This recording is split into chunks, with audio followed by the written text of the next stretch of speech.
It is October in Minnesota and it's time to start prepping the koi pond for winter. You can see the fishies are big and happy in the koi pond, but within the next month it could snow, so I have to prep their winter hangout.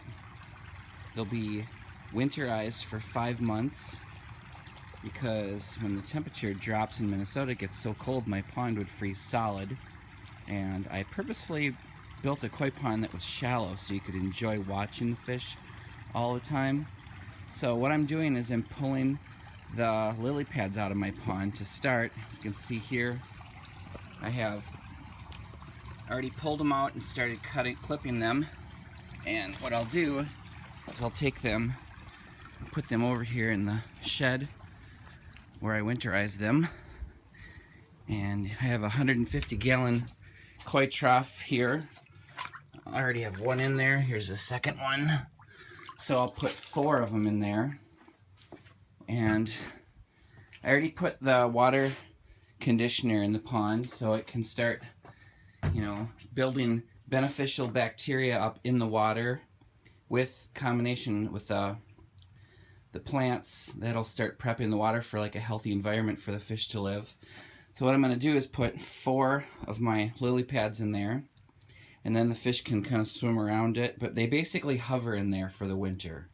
They just kind of, once the temperature goes below 50 degrees, they shut down and they just kind of hibernate for the year. Okay, so now I have my 4 plants in my koi trough, and they're right in the middle. That way the fish can swim kind of around in a circle. They like to move around a little bit, even though they kind of suspend at the bottom. So I'll just let that sit in there and like balance out with the water, and that should give the fish a healthy environment by the time I put them in there. It could be anywhere from a week to 4 weeks before I put the koi to bed for the winter. It just depends on how the weather shifts in Minnesota. So back over here at the pond, I haven't cut my Carl Forster grasses down yet. It's like the final thing I do for the year. These plants are all disposable. They're tropical, so they will not survive in Minnesota. So unfortunately, I'll have to pitch those.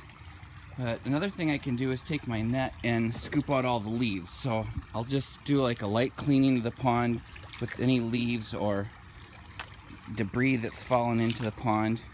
And then I have an abundance of trapdoor snails in the pond, and they clean the pond all year for us.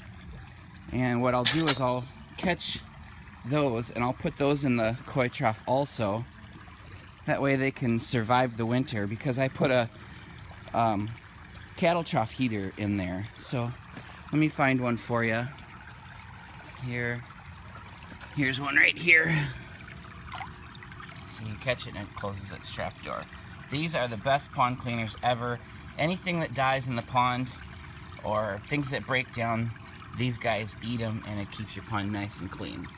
So over the next couple weeks I'll be catching these guys and putting them in the cattle trough in the backyard shed also. Alright, so I got a lot of the debris cleaned up, and the neat thing about having a pond is that you never know what you're going to find. Like one cool thing I found, there's a little frog tadpole right here chilling out by the edge. He's kind of a late bloomer. That's kind of neat. Let's spook him a little bit. There you go, little guy. And then over here, I just scooped up in my net. I'll show you what I got here. It is a nice size sucker minnow. So I'm just going to keep him in my net for now. I put a bubbler in there. I'm going to take him out muskie fishing later on today. Maybe we'll catch a nice big muskie or a northern. And then over here, I have some trapdoor snails that I pulled out of the pond. They're kind of waking up and crawling around a little bit. They're like, hey, what's going on?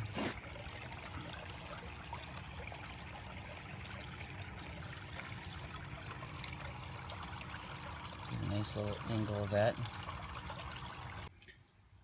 Alright, so I brought some of the pond plants into my koi trough here just to prep the water once again. They the nutrients and like the breakdown of everything, it just creates a much healthier environment when you put plants in water. And since the water is pretty nice still, and I get nice sunlight through the windows out here in the shed, that they'll survive for, you know, easily for the next month. And then as they start to die off, then I'll just pitch them for the year. So I'll put a bubbler in here. I'll show you what that looks like later. But this is just creating a really nice environment and prepping the water for the koi to spend the winter out here.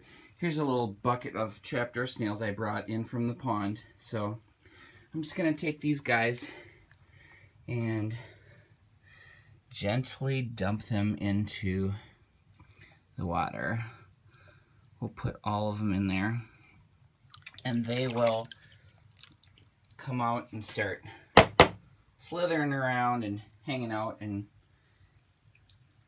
hopefully that'll be a nice, happy environment for them too. We treat our snails like pets and our koi fish like pets. Like, we are really good to our animals because it's like, this is our hobby. So whatever creates a happy, healthy environment, that's what we do for everybody. So I'll pull one of my bubblers out of the pond and I'll put it in here for the winter. And then here's a cattle trough heater. I'll just put that in the pond, just on top like this, and it floats. And that'll keep the pond, or the cattle trough from freezing.